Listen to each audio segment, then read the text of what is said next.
Ready মোটামুটি। তোমাদের বৌদি আর আমি দেখতে পাচ্ছি এই যে বেরোনোর জন্য প্রচণ্ড রোদ পড়েছে। এদিকে আছে ছাতা ধরে আছি তো। ছাতা ধরে এদিকে ধরো, দেখা যাচ্ছে মুখ? কিছু দেখা যাচ্ছে তুমি আর পেছন ধারে ঘুরলে দেখা যাবে।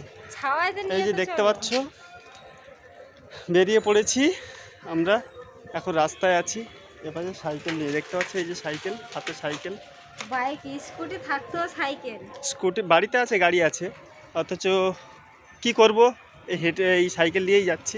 তো কাছাকাছি, বেশি দূরে নয়, তো সেই জন্য যাচ্ছি। চলো তাহলে যাওয়া যাক। তোমার কেমন লাগছে রোদে? বিচ্ছিরি লাগছে, এত রোদ ভালো লাগছে। কেন? কি গরম লাগছে, খুব তাও গরম আবার লাগছে। এগুলো ধরিয়ে দিয়েছে হাতে, এই যে। এত সাথে গরম ভালো লাগে। কি কি মিষ্টি নিলে? রসগোল্লা, ছানার মিষ্টি দুটোই নিয়েছি। ছানার মিষ্টি? ছানার মিষ্টি বলতে গেলে সন্দেশ।